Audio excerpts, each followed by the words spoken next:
കുട്ടികൾക്ക് എത്ര screen time allowed ആണെന്നുള്ളൊരു ചോദ്യം എല്ലാ പേരൻസിൻ്റെ മനസ്സിൽ കാണും.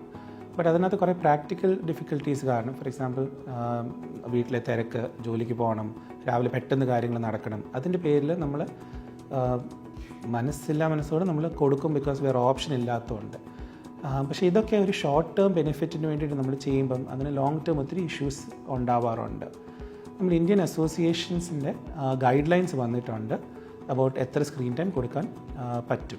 അത് പറയുന്നത് ഒരു 2 വയസ്സ് വരെ സ്ക്രീൻ അലൗഡേ അല്ലെന്നാണ് പറയുന്നത്. സ്ക്രീനിന് അങ്ങനെ കുട്ടികൾ കൈ കൊടുത്ത് അവർ കാർട്ടൂൺ കാണിക്കാനോ ഇങ്ങനെ കാണിക്കാനോ ഒന്നും അലൗഡേ അല്ല. 2 to 5 years വരെ 1 hour per day highly educational content മാത്രം, ഹൈലി ഓവർ സ്റ്റിമുലേറ്റിംഗ് കണ്ടൻറ്റ് അല്ല. ആൻഡ് അത് ഹൈലി റെഗുലേറ്റഡ് ആയിട്ട് പേരൻസ് കൂടെ ഇരുന്ന്, അത് ഈ ഫുഡ് കഴിക്കുന്ന സമയത്തൊന്നുമല്ല, അത് സെപ്പറേറ്റ് ഒരു ടൈം കണ്ടുപിടിച്ച് maximum 1 hour per day. 5 to 10 years കുട്ടികളുടെ ഇടയ്ക്ക് അവർ പറയുന്നത് 2 hours per day. ഇതും റെഗുലേറ്റഡ് ആയിട്ട് നമ്മൾ മോണിറ്റർ ചെയ്യണം, എഡ്യൂക്കേഷണൽ കണ്ടൻറ്റ് ആവണം, പിന്നെ ഇടയ്ക്ക് റിക്രിയേഷണലായിട്ടുള്ള കണ്ടൻറ്റും ആവാം. ബട്ട് അത് പേരൻസിന് 100% ഒരു അറിവുണ്ടാവണം what they are watching. And beyond that അവർ പറയുന്നത് നമ്മൾ കുട്ടികൾക്ക് ഇച്ചിരി ഫ്രീഡം കൊടുക്കാം, ബട്ട് അത് ഫസ്റ്റ് പേരൻസ് അറിയണം എന്തുവാ നടക്കുന്നതെന്ന്.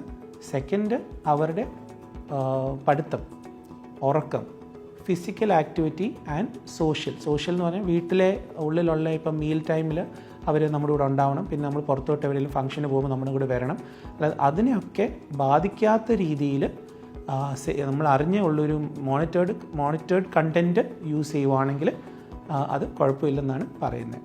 പക്ഷേ ഈ ഏജ് ഗ്രൂപ്പിൽ വേറൊരു ഇഷ്യൂ നമ്മൾ കാണുന്നത്, അവർക്കൊരു റൂം ഉണ്ടെങ്കിൽ ആ റൂം ലോക്ക് ചെയ്തിട്ട് റൂമിനകത്ത് ഇരുന്ന് കണ്ടൻറ്റ് കാണുന്നു, അല്ലെങ്കിൽ റൂമിനകത്ത് ഇരുന്ന് അവരുടെ ഒരു ലെഷർ ആക്ടിവിറ്റീസ് അവർ ചെയ്യുന്നു.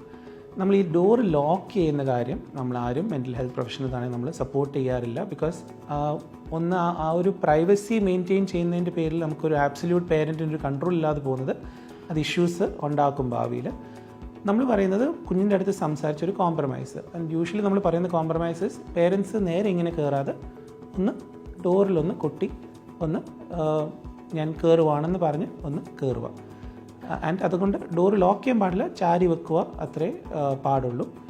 അപ്പോൾ ഇങ്ങനൊരു കോംപ്രമൈസിൽ എത്തിയാൽ നമുക്കൊരു പ്രൈവസി മെയിൻറ്റെയിൻ ചെയ്യാം, കുഞ്ഞിനൊരു റെസ്പെക്റ്റും കൊടുക്കാം, തിരിച്ച് റെസ്പെക്റ്റും കിട്ടും, ആൻഡ് ഇച്ചിരി കൂടെ നല്ല രീതിയിൽ അത് ചെയ്യാൻ പറ്റും.